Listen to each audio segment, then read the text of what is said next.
Yo, what's going on, guys? It's your boy Squills here, back with another video, and today we are going to be talking about something that is so important for so many ranked and competitive players, and that is overthinking and confidence. Now, this is my first tip video in a while. I hope you guys enjoy it. Make sure to smash the like button if you do. Either way, let's get right into it. So overthinking and confidence are 100% correlated. If you overthink a lot of situations, your confidence is going to go through the floor. It's not going to be good at all. For example, on my competitive team, after a match one day that didn't go so well for our team, I had one of my players tell me that he was overthinking so much that he was literally shaking. That's how anxious he was making himself by overthinking. So it is definitely not a good thing. If you're overthinking so many different situations, you will just kind of tie yourself up in a knot. You'll get anxious, you'll get nervous, and you'll start playing bad.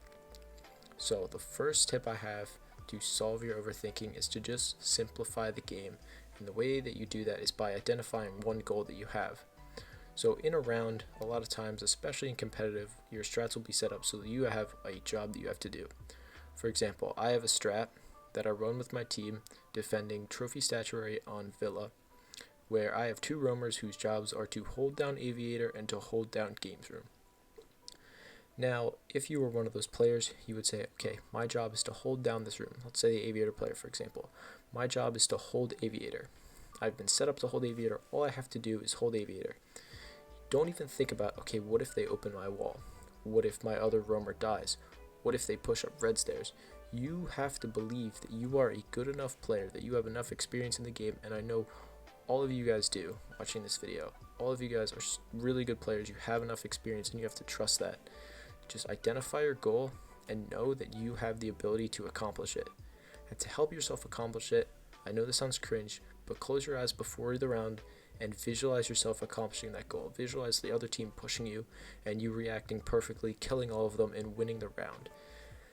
And if you set your brain up for that, you're automatically going to be in a positive frame of mind, and you're already going to be thinking about, you're like subconsciously, your brain will be focused on accomplishing that goal and making what you just pictured in your head a reality. You don't have to complicate things. For example, I'm a tennis player. I play a lot of tennis for my high school team, and I am definitely an overthinker. So when I'm in a tennis match and I start thinking about all kinds of different things, a lot of times what I tell myself are to focus on two things: moving my feet and watching the ball. So in tennis, when you get nervous, the first thing that goes is your feet. So if you focus on moving your feet, you always know that you're going to get to the ball really fast. If you focus on watching the ball, you know that your mind and your eye are going to be, like set up to hit the ball. And beyond that, if that's all I think about, I know that I've hit enough tennis balls into my life. I know I've played enough tennis that my body will just figure out how to hit the ball well.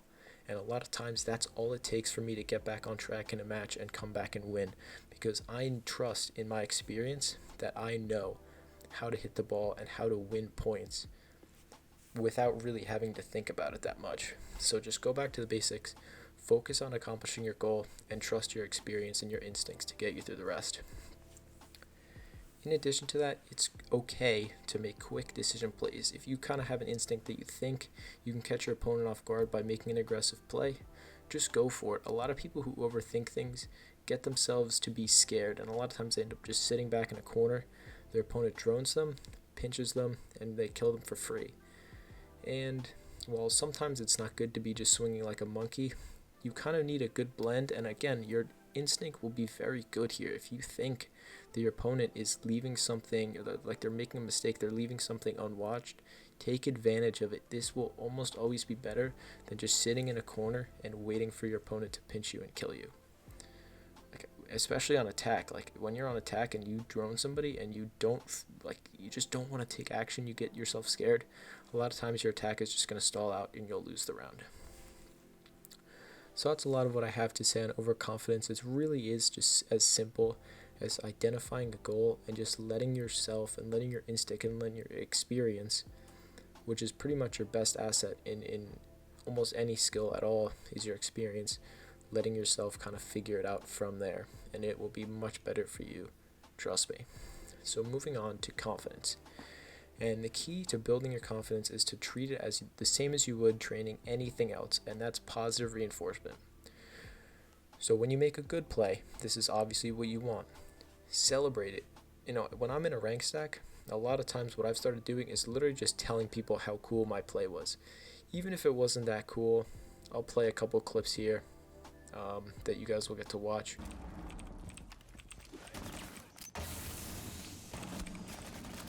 Another one on the under.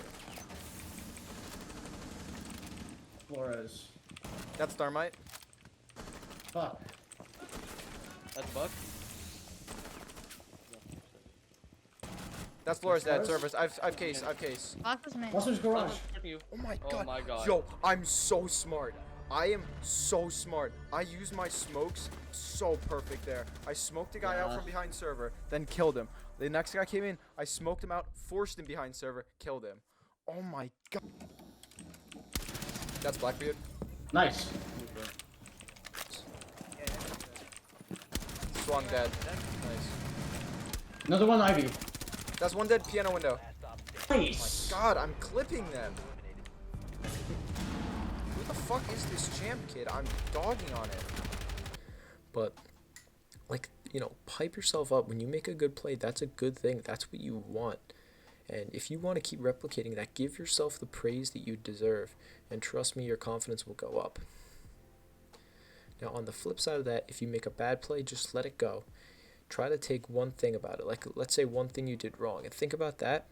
But the part that you want to let go is the emotion and especially the frustration. If you let those stay, if that's the one thing you take away from that kill, is being frustrated. Like if the first thing when you die, the first thing you say is, man, these kids are just better. Or, man, these kids are so stupid. Or literally any kind of emotional reaction, that's never going to help you. So try to let that pass and think logically about, hey, maybe I could have done that better next time, and move on immediately. To go a little bit further on this, if you're on a comp team or you're in a rank stack, never ever, and I mean never, apologize for doing bad in one round, making a mistake, or doing bad in a game. First of all, everyone has bad rounds, especially, and everybody has bad games. They would not have you on their team or in their stack if you weren't a good player and they didn't believe in you. Okay? So just make sure you, like, if you ever apologize for doing bad, or, you know, you're basically just telling them as well as yourself, but especially yourself, that you're not good enough, and that is exactly what you don't want to tell yourself. You only want to be telling yourself good things. So, in conclusion, keeping your confidence up, and especially not overthinking, because overthinking will always lead to low confidence.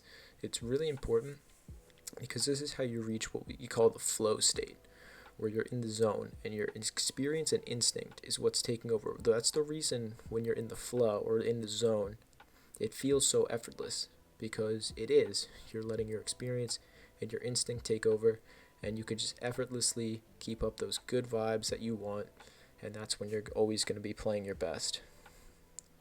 So thank you guys for watching. I hope you guys try these tips in game, and I hope you succeed with them, honestly. So let me know in the comments if this works for you guys. Let me know what you want to see me make next, and I'll see you guys in the next one. Peace. Is 90 dead? Yeah. If we have a box flank cam, we can get a plan off. Smoke dead and ball. One last one bar. Dead. Wow! Please. Oh! Yes, sir.